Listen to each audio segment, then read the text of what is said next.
Hi everyone, and welcome back to another tutorial of the TASCAM Model 12.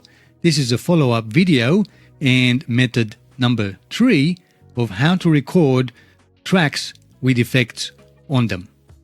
If topics like this interest you, consider subscribing to my channel, and after watching this video, if it was helpful, make sure you give me a thumbs up and share. That really helps my channel. And now to the topic. If you haven't watched my previous video on method 1, method 2 of how to record the tracks with effects on them using the built-in effects, then I would highly recommend you can click the card there above there, and I'll leave a link in the description as well. You can watch them and see which one of those 3 methods, this being the third one, is something you want to use in your musical production.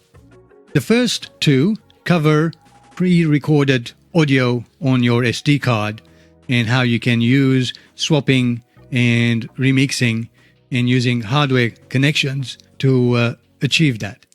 With this example, method number 3, I will answer the question of how you would do that if you have live signal coming through. And in this example, I have a microphone connected to my channel 1, and that's the microphone cable. You just have to trust me. And that's what I'm talking to now, and that's what you are hearing, the microphones from that channel. And I will show you how we can use the built-in effects to record a track with the effects on them, including compression, equalization, and any digital effects we choose from our effects processor. Again, as always, to achieve this, you will require at least one empty channel so that you can receive an input signal on one, add the effect, and record on the third one. Now, this example is no different to the second method, where we used playback on channel 1, and using the auxiliary 1 output, we routed the auxiliary 1 cable with a patch lead, something like that, back to the input of channel 2. And that's what I have in this example as well. So if you haven't watched that video, I highly recommend watch method 2 so you don't get confused if I missed some information and I don't want to repeat it again. But I'll try to explain everything in this example as well. So let's start with the audio routing first. So I've got my microphone connected to 1. This could be a guitar as well, or any other instrument that you want to add effects while recording. Here I've got the microphone connected, and I can use my compression if I wanted to. You can hear how the compression is changing my vocal, and at the same time I can use the EQ to change any of the EQ effect that I want. And I've got my fader up. I've got main switch on, and it's going out to my main speakers, and that's what you are hearing. The output of my headphone is connected to the screen capture or video capture, and that's what you're going to be hearing. So hopefully that will help you understand what is happening. Exactly what I'm hearing is what you're going to be hearing. Now that's a normal situation. Let's select an effect. I'm going to choose the delay, because that's the most prominent effect I can demonstrate. And I'm going to turn the output to 0 dB. And I'm going to select, normally you would select auxiliary 1, right, for the effect. And then when we turn it up, we should be able to hear the delay. That's normal way of processing the delay. But like in the last example, I'm going to select auxiliary 1 instead of main, so that the output of the effects processor is going to be going to the auxiliary out, which is this one here. And then we need to tell the amount of signal we wanted to join the output of the module to auxiliary 1. And then this is our master auxiliary 1 output. Okay?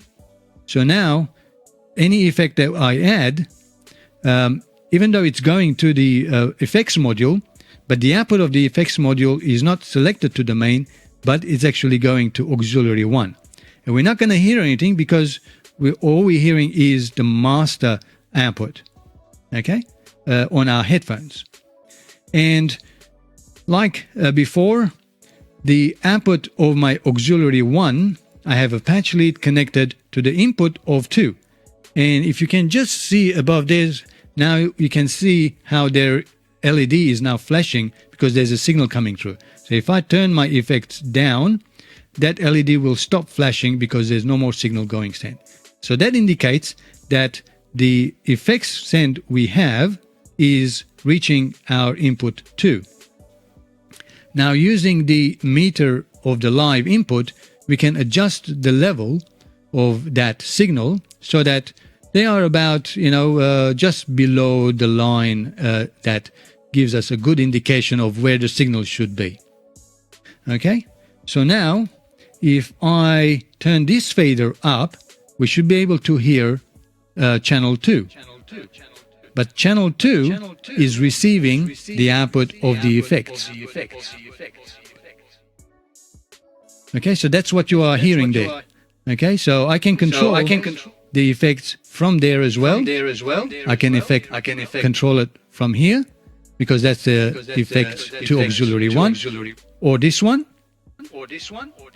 But the way it's being routed is from our effects going to the effects module, output of the effects module, then into the auxiliary 1 send, and then auxiliary master and out of the socket and into the input 2, and we are hearing it there. You're probably going, why go all through that? That's because we want to combine our raw or dry signal with the effects using auxiliary 1 as our output feeding back to the input. So if we want to record the delay, just the effects, we can record just the effects.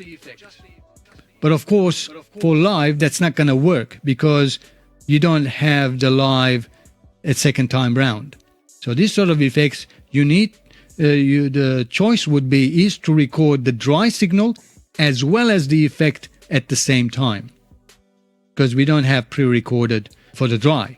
Okay, to achieve that, and this is the next step that we're going to take. So once you achieved all of that and you can control the effects with this fader, exactly how I explained, then we move on to step number 2. Step number 2, just before that, to confirm that it is going to be number 2 and what we're hearing is just the effects, I'm going to turn the effects on. I'm going to remove the main of channel 1, so we cannot hear the dry sound and we can only hear channel 2, which is our effects output. Okay? But there is some. I can't even talk with that delay on. There's going to be, you're going to hear that delay between the main and the effects, because the effects does not have the dry signal or the signal. It's only 100% wet coming out of there. Okay, so what we can do now is tap into auxiliary 1 the output. So if now that I have switched it off, let me turn the effects down. What we're hearing now is basically auxiliary 1 coming out of auxiliary and into 2. And I can adjust that from this level. As you can hear, my volume is going up and down. So I'm just going to leave it at 0 dB at unity. So I can control my channel 1 using auxiliary output feeding into channel 2. And guess what we can do now? I can also switch the effect amount that I want into channel 2. Okay, so now I can press record and I can be able to record channel 2, my main vocal and my effect, and I can control the amount, and that will be pretty much printed on there. So you got to make sure that you've got the right amount of effect and the right amount of balance between the dry signal and the wet signal when you're recording. So I confuse you yet? Okay. Let me very quickly recap. A signal coming from here. I've got the fader up at 0 dB, both of them at unity, but I don't have the main switch down for channel 1. So what you're hearing now is channel 2 because that's the only one I have it down. Let me switch all of this off. And then the signal you're hearing is not from the fader, but auxiliary 1 going to auxiliary master. And as you can see, I can control that as well from the auxiliary master. To the socket out at the back, out and into channel 2. And I can adjust the volume of the channel 2 right there as well. And that switch to live for both of them, of course. And I can control the volume from the fader now on channel 2. And then using the effects end, I can select the amount of effect that I want for my recording. So let's give it a try. I'm going to turn this down a little bit and record channel 2 and see what we're going to get. And here we go. Here I am recording my track number 2. This is a dry signal, and I'm going to start adding the effects to the channel that I want. And I can adjust that, and this prints and it's permanent for track number 2. Let's stop that. Now let's listen to track 2. I'm just going to... Okay, I switched to MTR here. I just didn't realize I lost my voice there. So I've got track 1 now available, but that's going to be turned off. And what we're going to be hearing, I'll just go silent, is what's just been recorded on track 2. Go back to the beginning, press play. This is a dry signal, and I'm going to start adding the effects to the channel that I want. And I can adjust that, and this prints and it's permanent for track number 2. Let's stop. It's a lie. Okay, there we go. That's how you can achieve to record with effects on track for a live signal that's coming through. This is quite handy if you've got especially guitars and you want the guitar like chorus or flange effect or delay or effect to be able to print it and record it onto another track. Of course, it doesn't have to be just channel 2. It could be any free channel that you have that you want to dedicate for that. So you can have your guitar plugged in there. You can have your instrument selected, and with the effect, it will print to the next available channel and track on the system. Okay, a couple notes before I finish off is that, let me show you. I've got 2 faders up, and they're both at line input. So one of them is the dry signal that's coming through, and the other one is the channel 2 with the true auxiliary 1. And if I have both of them on, you might hear some flangy sound. That's because of the system latency that you are hearing.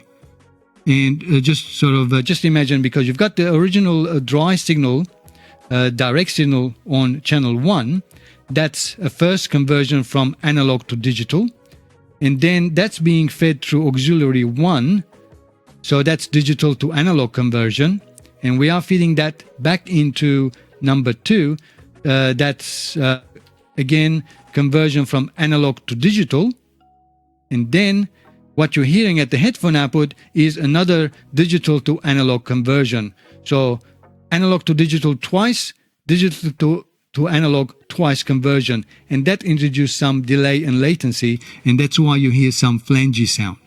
Okay, so if you don't want to hear that, you can either listen to the dry signal, or probably preferred is to listen to the one with the effect, so you can adjust the amount of effect that you want on there.